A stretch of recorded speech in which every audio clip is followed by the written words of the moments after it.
Welcome back, MTN Nets podcast. A good win tonight. They finally beat the Sixers. I think it's been like 8 straight losses against them or something. It is a win, technically, but the Sixers had just about nobody except for Tyrese Maxey playing. I mean, there was no Covington, no Batum, of course, no Embiid. Melton was out. So they had a lot of their main players out, but the Nets did what they were supposed to do. They came out and kicked ass. They were up 38-22 at the end of the first quarter. The Nets were up by like 20, 30 most of the game. They made that late comeback. That guy, what the hell was his name? Something Smith. He had a weird first name, but he was making all these threes in the fourth quarter. So the final score looked kind of close, but throughout the game, I mean, the Nets were just the way better team, and they did what they were supposed to do. So a 40-piece from Cam Thomas. That was great to see. And we'll also talk about the potential trades coming up here. Of course, the trade deadline's on February 8th, which I believe is Thursday. So 5 days away now. We'll touch on that and what rumors are out there. There's been a lot of Mikal Bridges noise about him possibly being traded somewhere. A lot of good offers apparently. So we'll talk about all that stuff. Hope you guys enjoy the video. Leave a like and let's get into it. We'll start with the game and then get to the trade stuff at the end. So I'll start with Cam Thomas. I'm trying to go out of order and talk about who actually deserves it first. But yeah, Cam Thomas was awesome tonight. 14 of 26. Should have been like 14 of 25, but he threw up some crazy shot at the end. But 14 of 26, he got a good amount of minutes tonight because the Nets had, I think, 10 active players in this game. Yeah, it's 10. So 10 active players. Of course, guys are hurt. Dennis Smith Jr. missed this game with I think it was a foot injury. And still Dorian Finney-Smith has the ankle. So Cam Thomas, though, he was amazing in this game. 5 of 11 from 3, 7 of 8 at the line. He was 14 of 26 total, so still good efficiency. Had 40 on the dot. He did add 5 assists, which we like to see from him, 3 rebounds. And, he's becoming like this team's best player. I mean, Mikal Bridges has played better lately, and he's been good. But I feel like Cam Thomas is kind of taking that role of like the top dog on this team. So not to take anything away from Mikal Bridges, he was good tonight in his own right, but I feel like Cam Thomas is that guy on this team that any given night can explode for 40 plus points. And yeah, we've seen Mikal do it too, which is not as frequent, I feel like. So I'm happy to see Cam Thomas. He's barely 23. He's out here playing very well, and hopefully a building block for this team in the future. So now we'll go to Cam Johnson, 33 minutes. He was 2 of 9 from 3. I felt like he was good in the first half and fell off in the second half, but, he had a dunk. He had some nice moments, had, that mid-range pull-up shot a couple times go down for him.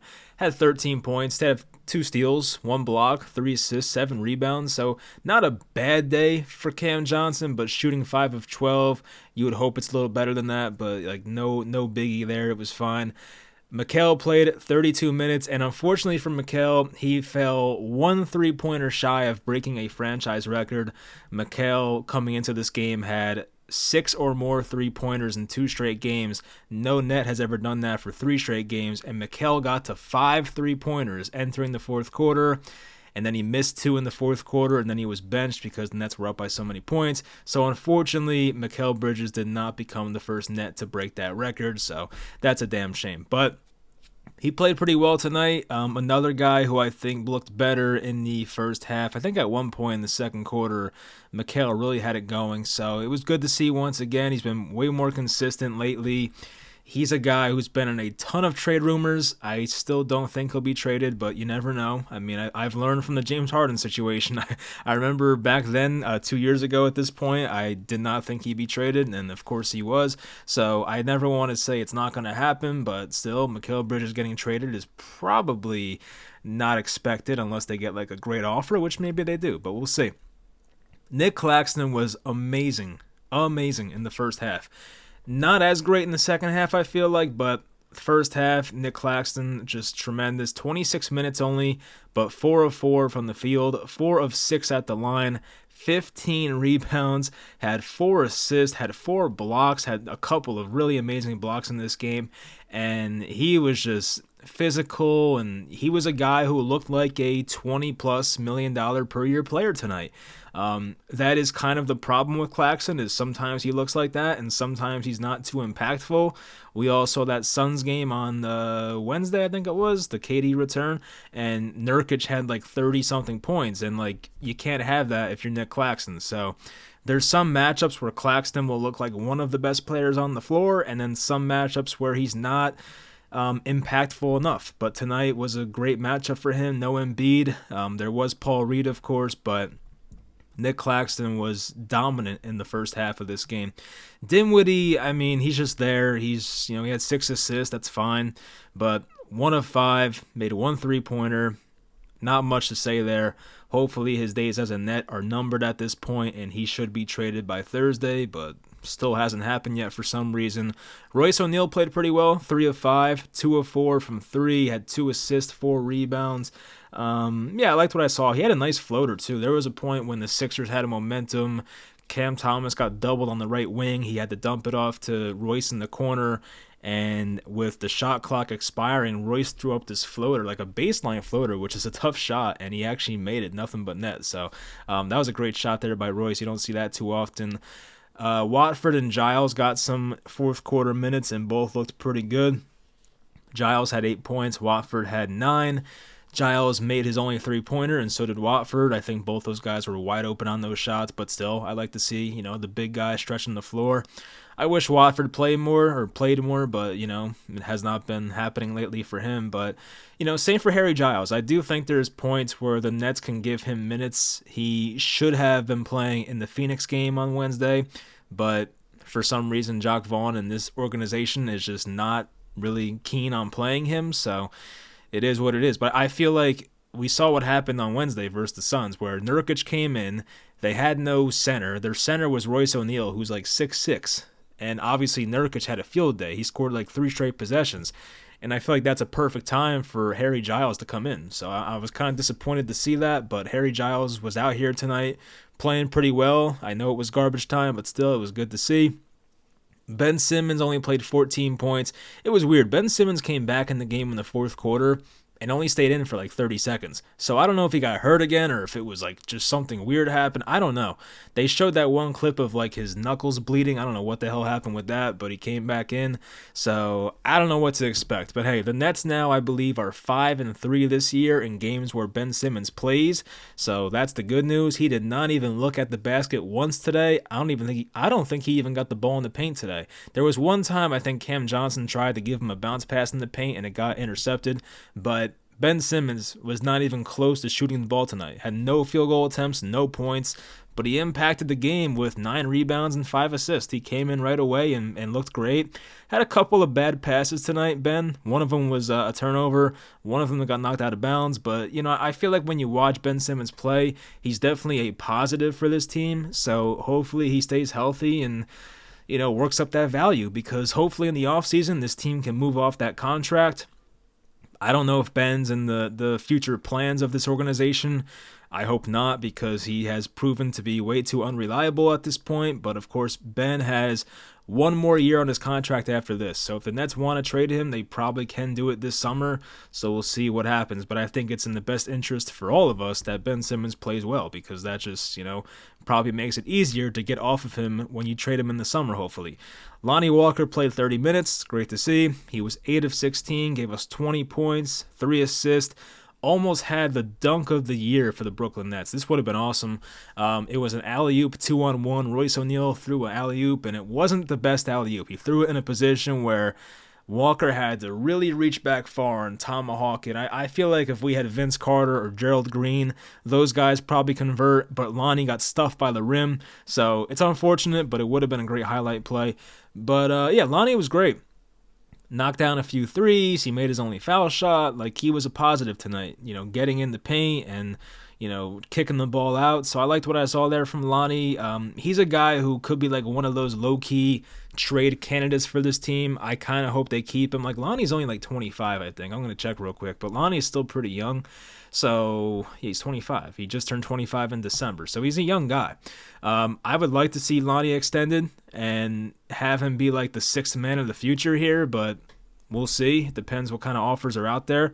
But yeah, that's pretty much it. I mean, there's not much else to say about the game. I do want to see the team stats because I feel like the Nets had a ton of assists. Of course, the sound's playing on here. The Nets had 35 assists. That's crazy. I mean, I know scoring's up in the NBA this year and all that, but 35 assists is a great number. So I think in the first quarter alone, the Nets had like 17 assists, which is freaking crazy. So, some great passing, some great ball movement, guys making shots. Nets were 39% from three. Philly was 41%, but they don't shoot a lot of them, especially when Embiid was playing. But so the Sixers only had 29 three-point attempts, and the Nets had 51. So, I mean, they shot way more. What else? The Nets had 9 more rebounds. That's great to see. They had 9 more assists. Anything else? They had 4 more blocks. They did have 7 more turnovers. Only 5 turnovers for Philly, so that's interesting. Nets' largest lead was 30. Nets had 46 points in the paint, but Philly had 62. Philly did have 14 more fast break points. That's interesting. Wow. But yeah, so a good game overall. I'm satisfied with this win for sure. When you saw how many guys were out for the Sixers, you were like, they better win this game, right? And they came out and they did. They got up in the first quarter very early, and the Sixers really had no momentum. I mean, they had some runs in this game, the Sixers, but like not too sustained. They got on like some 6-0 runs, 7-0 runs, but like nothing too crazy. Jacques Vaughn, I think, probably called timeouts a little too late sometimes, but for the most part, it wasn't that bad of a game for Jacques Vaughn, and I do like seeing Harry Giles get 8 minutes in this game. That was good, so, thank you for that. But yeah, this team's won 3 out of 4 now, and they have now improved to 20-28. It's not good. It's not where you want to be, and we did see that. I'm sure some of you guys saw the video of Brian Lewis, and Brian Lewis is, I think, one of those reporters that like Joe Tsai likes to go through. So when he says something, I definitely listen to it because I feel like it's coming right from Joe Tsai. So there was that clip of Brian Lewis saying that the Nets are still competing for this year and still want to make the playoffs, which, like, I get it. That's what you're supposed to do. But my hopes and dreams of this team trading every tradable asset for draft picks is probably not going to happen. Like, I do think some guys get traded. I do think Dinwiddie probably leaves. DFS probably leaves, maybe. I'm a little less sure on that one than Dinwiddie. I feel like Dinwiddie, there's a very good chance he's gone. But even like a Royce O'Neal who's on an expiring deal. I mentioned Lonnie Walker, and of course Mikal Bridges. There's all these reports out that Mikal Bridges is being pursued by teams like Houston and New Orleans, and who else was it? Was it Memphis or no? I know Memphis was last year. I forget. But there's definitely teams out there interested in Mikal Bridges. So Mikal is 27, has 2 more years on his contract, I think, after this year. So he's on a team-friendly deal for the most part, but he is like the face, quote-unquote, of the Brooklyn Nets right now. So if you were to trade him, you lose your most marketable player, which I know Mikal Bridges is not that marketable in the first place, but when you look at like the Nets social media pages and all that and who they promote, Mikal Bridges is number 1. Pun intended there, because he is number 1. But anyway, it's true, though. Like, he is the guy on this team. If you trade Mikal Bridges, there is nobody else to promote on this team aside from Cam Thomas, and God forbid the Nets do that because it seems like they never want to do that. So I'm fine with that personally. Like, if I get a good offer for Mikal Bridges, I'm not opposed to trading him because I think trading Mikal Bridges and, like, kind of restarting and rebuilding and getting a whole bunch of first-round picks on top of what you got last year for KD and Kyrie, like, I feel like that is way more attractive to me than, like, trying to trade 2 first-round picks for DeJounte Murray and then trading a lot of those Phoenix picks for Donovan Mitchell in the offseason. And that's an if. Like, it's not even a guarantee that you can get Donovan Mitchell in the first place. The Cavs have been playing much better. So what if Donovan Mitchell changes his mind and is like, hey, I'm fine staying here, and he stays in Cleveland? So, you know what I mean? Like, superstars do come available once in a while, but it's not a guarantee. So I think if I'm the Nets and I'm getting great offers from Mikal Bridges, like, I've seen like the reports of like possibly Jalen Green and like 4 first-round picks, and I know all those picks are Nets picks. Like, they did belong to the Nets, but they went to Houston in the James Harden trade. But the Nets have a chance to control their own future and get Jalen Green, who, let me look it up. I think Jalen Green's like 21 or something. Like Jalen Green, yes, he's a bit of a shot chucker and whatnot, and maybe that's a bit of a weird fit with Cam Thomas. Although Cam Thomas, I have to say, he's been maturing maturing right in front of our eyes. I was going to say before our eyes, but I don't think that's the right way to say it. But he has been maturing right in front of our eyes lately. There were definitely times in this game specifically, and of course the past month or so, where Cam Thomas had a chance to take a shot that in the past he definitely would have taken the shot, but he made the right read and made the right pass. So you can tell by watching Cam Thomas he's getting better. But anyway, back to Jalen Green. He's 21.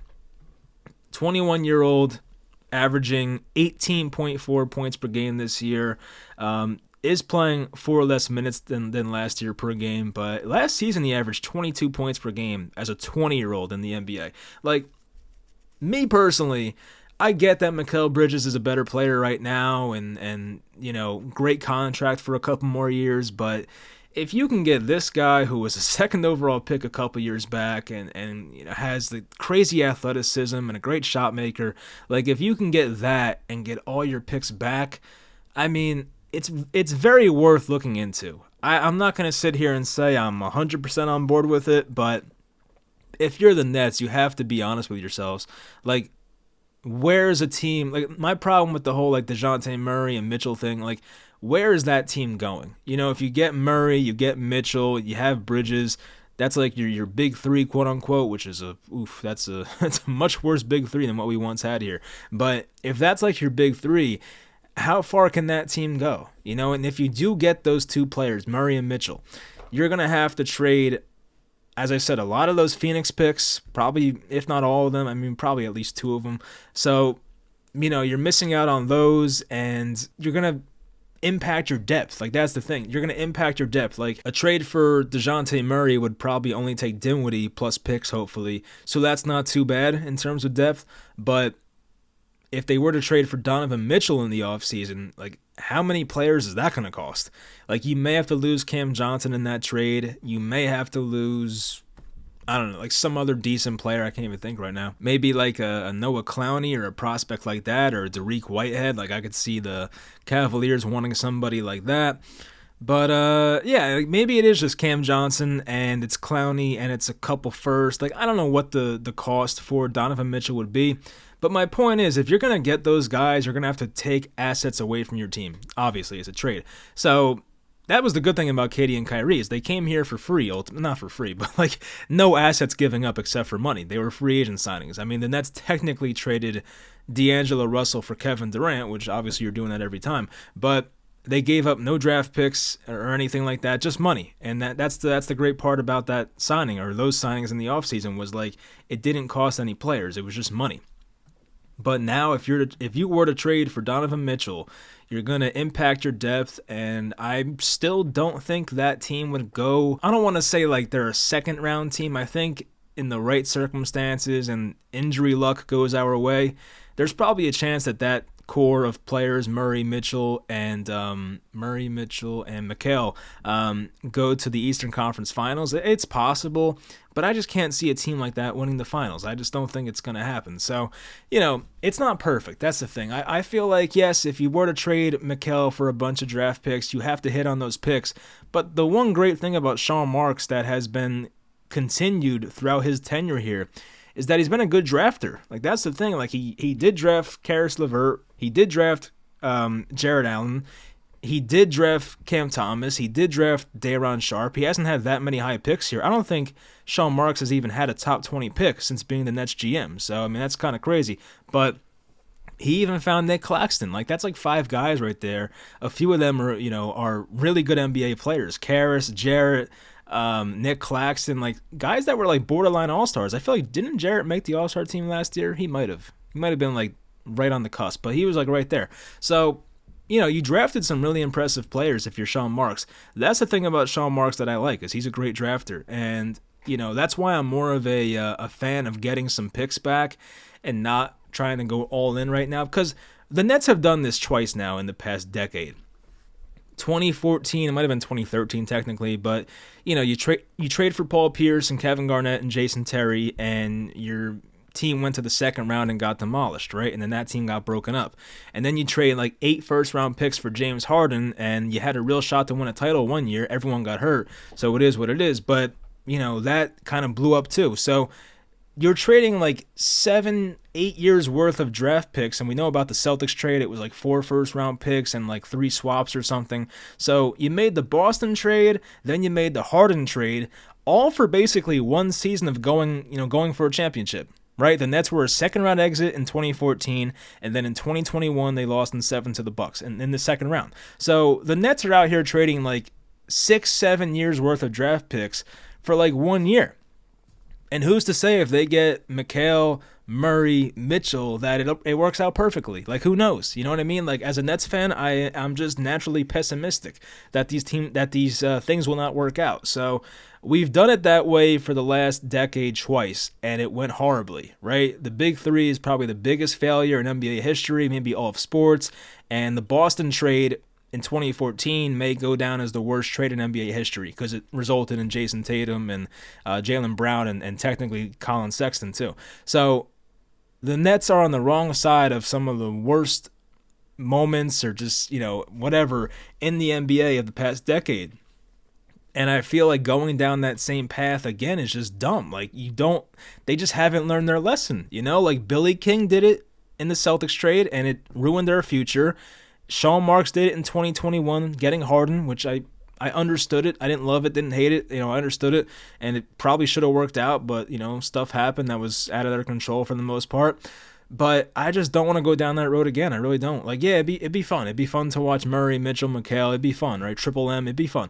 But I'm still trying to play the long game and getting a team. Like, I love the way the Thunder built that team they have now with Chet and SGA, and getting SGA was, I don't want to call it luck, but like to get SGA from that Paul George deal is crazy. But like OKC, they're built so well, and every team should aspire to be like that. The Nets have a chance to stock up so many picks, which is why OKC got to where they are today. They didn't get here because OKC signed some great guys in free agency. I mean, OKC is not the most desirable destination, so they have to build through the draft. I think sometimes playing in Brooklyn kind of goes against us because I think the Nets realize, like, oh, we're Brooklyn, we're an attractive destination, so we can build through free agency. So it kind of gets you away from building from the draft, which I do think is the right thing to do here. So where I stand personally is if you can trade Finney Smith for 2 firsts, trade Royce for a first, trade Dinwiddie for whatever at this point. If you can trade Mikal Bridges for what some people are saying is 4 or 5 first-round picks. I don't know if it's 5. I did see that today. I don't know where, but, if you can get that many first-round picks from Mikal Bridges, like, I'm fine playing the long game and trying to build up a team here that, in the 4 or 5 years is going to be competing for the playoffs and then eventually for the, finals, and have that team, be homegrown and young and exciting. And I'm just tired of going all in for these free agents and these trades that just don't work out. Like, I'm scarred as a Nets fan. It just does not work. So, I'm not saying it's never going to work, but we've seen it twice now. It just did not go well for us. But, we'll see what they decide to do. If Marks does absolutely nothing, I'm going to be pissed. I at least want to see Dinwiddie and somebody else traded.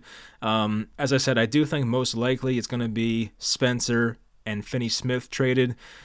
Could it be somebody else too? I don't know. As I said, some teams might be calling for Lonnie Walker. It would not surprise me. Royce O'Neal as well. I'm sure Royce is kind of desirable for other teams.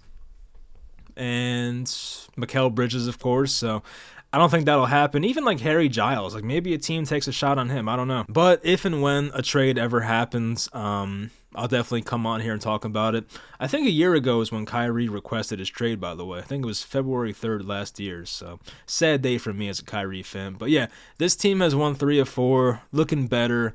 Once again, 5-3 with Ben Simmons this year in the lineup. They do play Golden State on Monday. Kyrie comes back on Tuesday. The Mavericks come to town. Thursday is versus Cleveland, and then Saturday is versus San Antonio. Then you have a back-to-back with Boston on Tuesday and Wednesday. Then it's the All-Star break.